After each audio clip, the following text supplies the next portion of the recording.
Alright. আসসালামু আলাইকুম রহমতুল্লাহি ওয়া বারাকাতুহু। অনেকদিন পর ব্যাক করলাম। আজকে হচ্ছে 19শে এপ্রিল 2025 শনিবার। ঘড়িতে 9:30টার মতো বাজে। সেশন শুরু করব। এতদিন কই ছিলাম, কি আবোল তাবোল আপলোড করছিলাম, সব কিছু আস্তে আস্তে এই ভিডিওতে বলার চেষ্টা করব, বাট নাও হতে পারে। না হলে দিল কি বাত তো আছেই, ওইটার মধ্যে কভার করবো ইনশাআল্লাহ। আমাকে অনেকেই মিস করেছেন কি মনে হয় না। টেলিগ্রাম চ্যানেলে 4 থেকে 5 জনের মতো মাত্র বলেছেন যে ব্লগ কেন বানাচ্ছি না, কিন্তু ইউটিউব চ্যানেলে 2000 সাবস্ক্রাইবারের মধ্যে কেউই হয়তো মনে হয় না যে জানতে চেয়েছেন এতদিন কই ছিলাম, কেন বা ভিডিও বানাচ্ছি না, ভিডিও বানানো ছেড়ে দিয়েছি কিনা। যাই হোক, আই হোপ মিস করেছেন, আমি আপনাদের মিস করেছি অনেক। সো আলটিমেটলি ব্যাক করেছি। আজকের প্ল্যান হচ্ছে কেমিস্ট্রি জৈব রসায়নটা অনেক দিন পড়া হয় না, এটা একটু রিভাইজ দেবো। এখন পর্যন্ত যা পড়েছি এটা একটু রিভাইজ দেওয়ার ট্রাই করব। আর কুকুর কামড়েছিল, তো আমি বিছানা বসেই হচ্ছে পড়তে হবে। কাহিনিটা বলেছি, পরে একটু আস্তে আস্তে বলবো। অ্যাঙ্গেল খুব বেশি একটা যে পাবেন এই ভিডিওতে তেমন না। এই এই বিছানার আশেপাশেই কীভাবে ঘুরিয়ে ঘুরিয়ে অ্যাঙ্গেল নিতে হবে, তো তেমন বেশি ডাইনামিক একটা ভিডিও হবে সেটা আশা করা ভুল হবে আর কি। তো কথা না বাড়াই শুরু করি, লেটস গো। অলরাইট, এটা হচ্ছে স্যারের নোট থেকে শর্ট নোট জৈব রসায়নের। তো ভেবেছিলাম সবটাই হচ্ছে এভাবে শেষ করব, কিন্তু দেখা যাচ্ছে অনেক বেশি সময় লাগছে, টাইম কনজিউমিং। তো ভাবছি এভাবে করতে গেলে আর শেষই করতে পারবো না। এই কারণে স্যারে যে ক্লাস নোটটা করিয়েছিলেন ওইটার পিডিএফটা বানাবো, পিডিএফটা রিভাইজ দেব। তারপর যদি মনে হয় বোর্ড কোয়েশন সলভ করে আমার নোট বানাতে হচ্ছে, দেন একটা ছোট করে নোট বানাবো যদি সময় থাকে, আর না হয় না।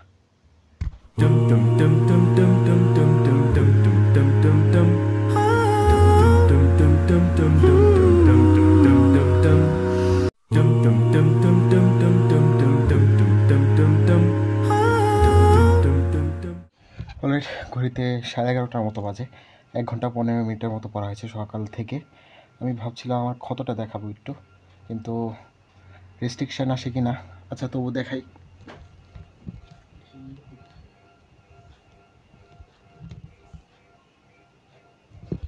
সো এই ছিল ক্ষতটা।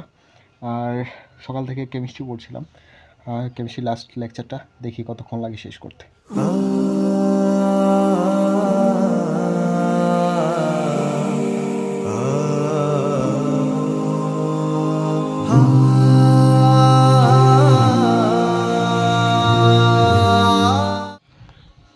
জোহরের নামাজের গোসলের break, will be back soon ইনশাআল্লাহ। ওকে, মাগরিবের নামাজ পড়ে এসে বসলাম। জোরে পরে একটু ঘুমিয়েছিলাম। তো এখন কাহিনিটা বলি, কেন এতদিন দেরি হলো। মাইক্রোফোন ছিল না আসলে। এই যে আমার মাইক্রোফোনটা আছে, এই যে এই মাইক্রোফোনটা বাই এমন, এটা হঠাৎ করে হচ্ছে ব্যাটারি বন্ধ হয়ে যায়। তো নতুন ব্যাটারি খুঁজতে খুঁজতে পাই না আমাদের এলাকায়। ভাবলাম যে যদি খুঁজেও পাই বা অনলাইনে অর্ডার দিয়ে আনি, পরে দেখা যাবে এক সময় আবার শেষ হয়ে গিয়েছে। তো এটা একটা প্যারা। এমন একটা মাইক্রোফোন নিতে হবে যেটার মধ্যে ব্যাটারি লাগবে না বা এই টাইপ। আর তাছাড়া হচ্ছে এভাবে হ্যান্ড ভিডিওগুলো করতে পারি না, ব্লগার টাইপ। এই জন্য হচ্ছে আমি এতদিন ছিলাম না। আমি এটার টাকা কালেক্ট করছিলাম। এটার দাম মোটামুটি ভালোই, কম না, প্রায় 1800 টাকার মতো লেগেছে এটা কিনতে। অর্ডার দিয়েছিলাম ঈদের আগে, কিন্তু রকমারি বাটপারির জন্য হচ্ছে আমার 8 দিন লেট হয়। ওদের কাছে স্টকে নাকি পরে ছিল না। তো তারপর মজা শপে দিয়েছিলাম। মজা শপে একটা কাহিনী হয়েছিল, ওই যে এই স্ট্যান্ডটা ওদের কাছ থেকে কিনেছিলাম, কিন্তু ওই যে হোল্ডার দেয় নাই। তো এবার ওই সেম কাহিনী করেছে, মাইক্রোফোন দিয়েছে কিন্তু হোল্ডার দেয় নাই। তো তারপর আবার কথা বলে হোল্ডার আনতে আনতে এই সময়টা চায়। তো তারপর আরেকটা কাহিনী হয়, এই যে কুকুরে কামড়ায়, ওইটার কাহিনীটা একটু পরে বলি। তো এই ছিল আপাতত কাহিনী। তো শুরু করি সেশন।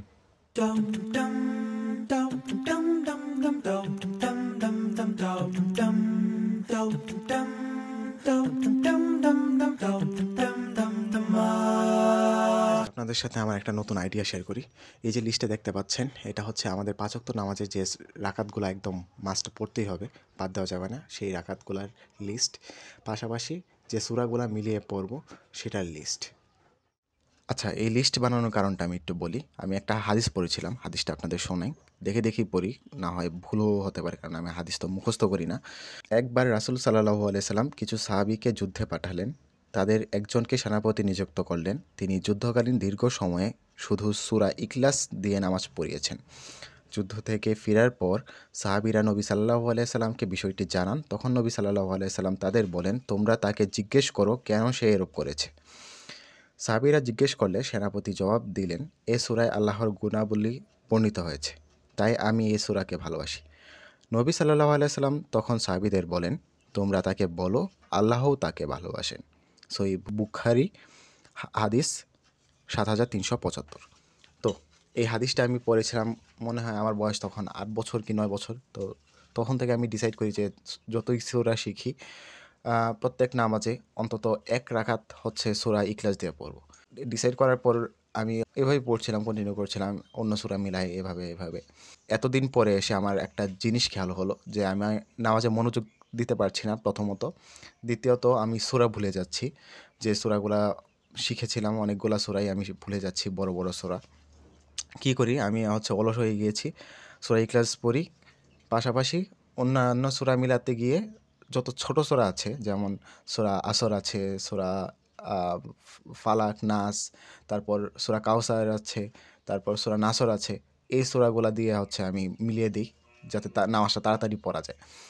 এতে করে যা হয়েছে, আমি সূরা আলা ভুলে গিয়েছি, সূরা শামস আমার নিজের নামের যে সূরা ওইটাও ভুলে গিয়েছি, তারপর এরকম অনেক সূরা ভুলে গিয়েছি।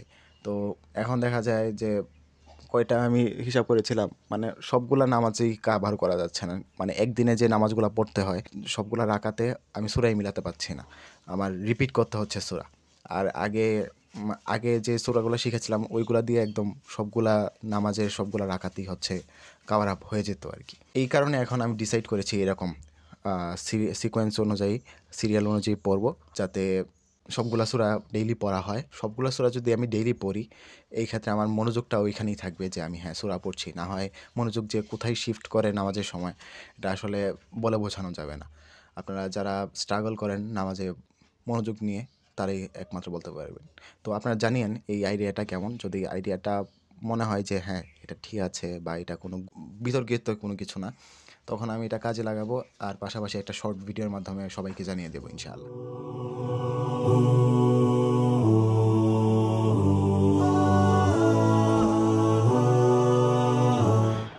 অলরাইট, ঘড়িতে 9:30 মতো বাজে অলমোস্ট। সো এখন হচ্ছে ডিনার টাইম। তো ডিনারের জন্য ব্রেক নিব একটা, আর এই ফাঁকে আপনাদের সাথে একটু আড্ডা দিই। মূলত কাহিনী হচ্ছে, গত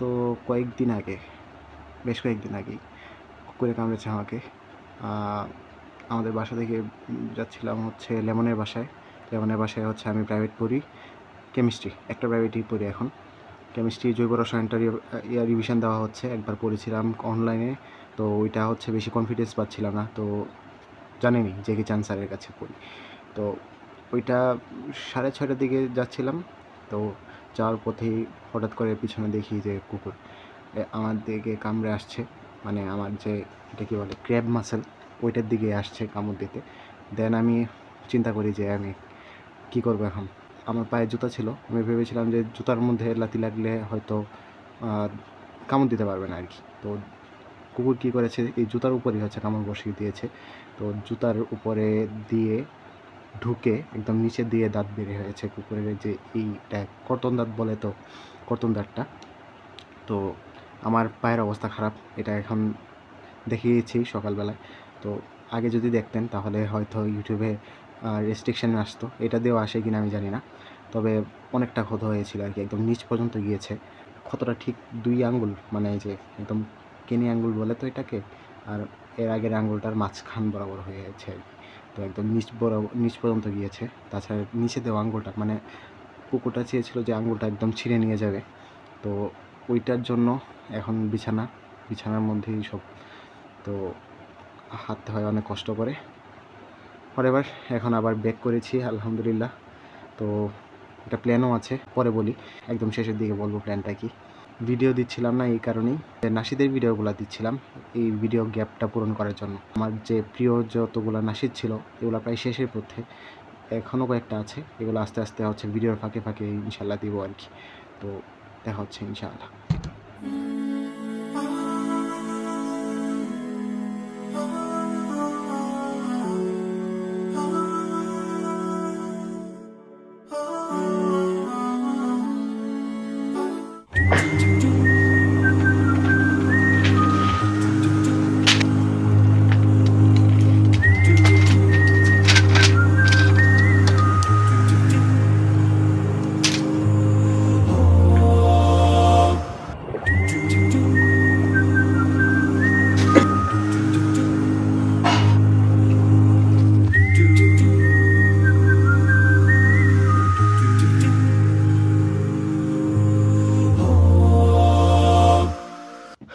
রাইট 11:30টার মতো বাজে, আর কন্টিনিউ করতে পারছি না। তো আজকের জন্য এই পর্যন্তই। একটা জিনিস দেখাই, এটার রিভিউ হচ্ছে এখনও দেখা হয় নাই। এটা হচ্ছে মাউস, কিনেছিলাম 350 টাকা দিয়ে। জিনিসটা অসাধারণ ভালো। 1 সপ্তাহের মতো যায় চার্জ দিলে একবার, একদম ফুল টাইম ইউজ করার পরেও। আর যদি স্ট্যান্ড বাই মোডের কথা বলেন, ঈদের আগে চার্জ দিয়েছিলাম, ইউজ কম হচ্ছে বলে এটা এখনও চার্জ আছে। তো এটা দেখতে পারেন, লিঙ্ক দেওয়া আছে নিচে। আর চ্যালেঞ্জটা হচ্ছে 1000 আওয়ারের চ্যালেঞ্জ। এর চেয়ে বেশি কিছু বলবো না, কারণ যতবারই হচ্ছে খাতায় লিখে টিখে আপনাদের জানিয়েছি প্ল্যান সাজিয়ে, কিন্তু প্ল্যান কমপ্লিট হয় না। এই কারণে এবার প্ল্যান হচ্ছে কোনো কিছু জানাবো না, নিজে আগে ট্রাই করব, তারপর বলবো যে কেমনে কী হচ্ছে। আমার নিজের মাথায় আছে, খাতায় কোনো প্ল্যান নাই এখন। তো লেটস সি এটা কি কমপ্লিট করা যায় কিনা। এবার যেমনি হোক এটা কমপ্লিট করতে হবে। তো এবার কমপ্লিট করবো ইনশাআল্লাহ। তো দেখা হচ্ছে, এই ব্লগ আপলোড হবে মেবি আগামীকালকে বিকালে। তো আগামীকালকে কেউ ব্লগ বানাবো কিনা জানি না, তবে পরশু ইনশাআল্লাহ অবশ্যই বানাবো। তো দেখা হচ্ছে।